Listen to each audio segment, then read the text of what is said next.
Hello यार, मैं आज टाइटैनिक की वीडियो ले आया हूँ आप लोग के लिए। दोस्तों, इस वीडियो का नाम है टाइटैनिक कभी डूब नहीं सकता। दोस्तों, ये वीडियो मैं आपको अच्छे से दिखाऊंगा। लाइक करना, सब्सक्राइब करना, शेयर भी जरूर करना, बेल आइकन भी जरूर दबाना। दोस्तों चलो स्टार्ट करते हैं अपना वीडियो।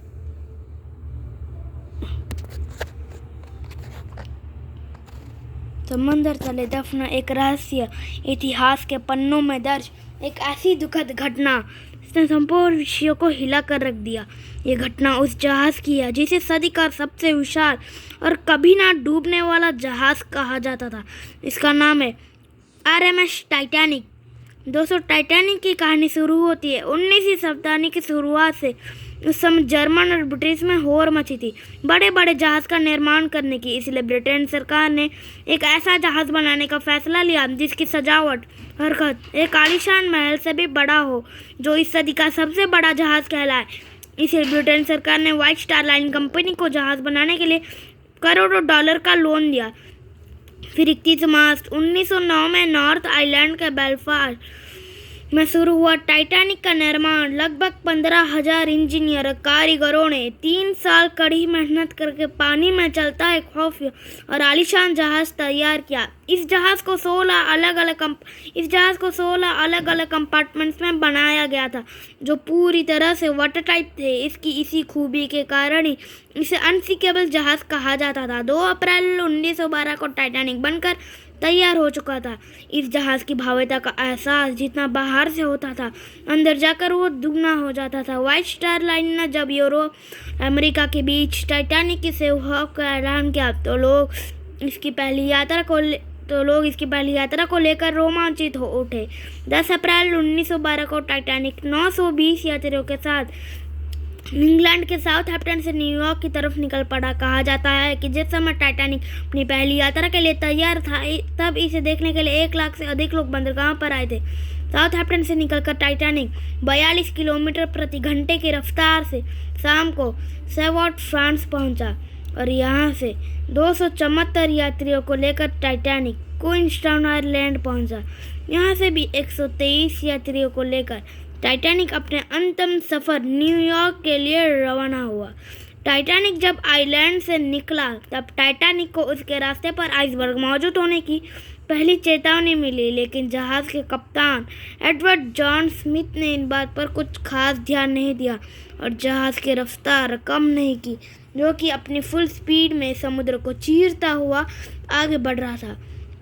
रात होते होते कप्तान एडवर्ड स्मिथ को लगभग 6 चेतावनी वाले संदेश अलग जहाज़ों द्वारा दिए जा चुके थे, लेकिन कैप्टन स्मिथ ना ही जहाज़ की रफ्तार कम करना चाहते थे, ना ही इन चेतावनी को वे गंभीरता से लेने वाले थे, क्योंकि कैप्टन स्मिथ अपनी आखिरी रिटायरमेंट और टाइटैनिक की प्रतिष्ठा में एक और रिकॉर्ड जोड़ना चाहते थे। वे टाइटैनिक को विशाल जहाज़ होने के साथ इस सदी का सबसे तेज़ जहाज़ होने का दर्जा भी दिलवाना चाहते थे। 14 अप्रैल की उस अंधेरी रात को कैप्टन स्मिथ ने सुरक्षा परतने के लिए जहाज़ के 2 क्रू मेंबर्स पैट्रिक फ्लीट और रेगनार ली को जहाज़ के ऊपर निगरानी के लिए तैनात किया, ताकि वो किसी भी खतरे की जानकारी तुरंत कैप्टन को दे सके। उस रात समंदर एकदम शांत था, आसमान में चांद नहीं था, इसलिए उन्हें तारों की हल्की रोशनी सिर्फ मिल रही थी। तभी अचानक 11:39 पर निगरानी पर तैनात पैट्रिक फ्लैट ने जहाज़ के ठीक सामने एक काला सा पहाड़ देखा। उन्हें बर्फ की चट्टान नहीं दिखी। ये देख पैट्रिक तुरंत समझ गया कि टाइटैनिक के सामने एक विशाल आइसबर्ग है।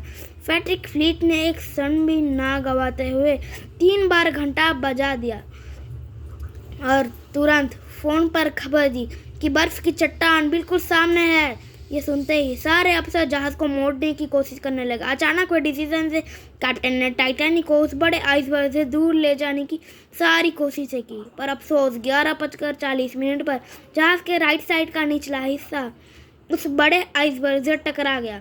टकराव इतना ज़ोरदार था कि इसने 3rd क्लास में रहने वाले यात्रियों को एक बड़ा झटका दे दिया था। यात्रियों को पता उस वक्त लगा जब टाइटैनिक को एक जगह पर रोक दिया गया और इंजन बंद कर दिया गया है। जैसे ये खबर फैली कि जहाज टकरा गया है तो लोग यहाँ वहाँ भागने लगे। पूरे जहाज पर खौफ का माहौल था। जिस समय टाइटैनिक आइसबर्ग से टकराया था तो उसमें दबाव के कारण जहाज के निचले हिस्से की प्लेट्स को चीर दिया था, जिससे जहाज के दाएं साइड में 300 फीट तक की कीलें बाहर आ गई। कीलें बाहर आ जाने से आपस में जुड़ी प्लेट सरक गई और पानी तेजी से अंदर आने लगा। वही जब जहाज के निचले हिस्से में पानी भरना शुरू हुआ तो थर्ड क्लास में रहने वाले सभी यात्री ऊपर की ओर भागने लगे। इस घटना से चिंतित होकर टाइटैनिक के डिजाइनर थॉमस एंड्रयूज ने कैप्टन को बताया कि जहाज के 5 कंपार्टमेंट में पानी भर चुका है। अब वो कुछ ही समय में डेक के ऊपर से बहते हुए एक एक करके सारे कंपार्टमेंट में भर जाएंगे। इसके बाद सभी लाइफ बोट्स को बाहर निकाला जाने लगा, पर उस समय टाइटैनिक पर केवल 20 ही लाइफ बोट्स मौजूद थी, जिसकी कैपेसिटी लगभग 65 यात्रियों के लिए थी। लेकिन अफरा तफरी और घबराहट में लाइफ बोट पर केवल 28 से 23 यात्रियों को ही चढ़ाया गया। इस बात पर सवाल भी उठे कि कैप्टन होने के नाते स्मिथ को इस बात की जानकारी थी कि जहाज में कितने यात्री हैं, कितनी लाइफ बोट्स हैं।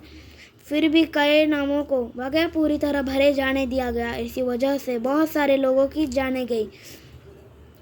दूसरी तरफ जहाज पे चारों तरफ खौफ का माहौल था, लेकिन उसी बीच वहाँ मौजूद म्यूजिशियन का एक दल अपनी जिंदगी की परवाह ना करते हुए मौन से बेखौफ होकर संगीत की धुनों को बजाता रहा, ताकि मरने वाले अपनी आखिरी पल कुछ खुशी से बिता सके। दूसरी तरफ जहाज के 5 से ज़्यादा कंपार्टमेंट्स में पानी भरने से जहाज के आगे का हिस्सा 10 डिग्री तक डूब चुका था, जिससे जहाज के पीछे वाला भाग ऊपर उठने लगा। लगातार बढ़ते दबाव के कारण 2:20 पर टाइटैनिक बीच से टूटकर अलग हो गया। लेकिन 2 घंटे 40 मिनट पर कभी ना डूबने वाला टाइटैनिक अपनी पहली यात्रा में अटलांटिक महासागर की गोद में समा गया था। इस दुखद घटना में 1517 लोगों की जानें गईं। बाय।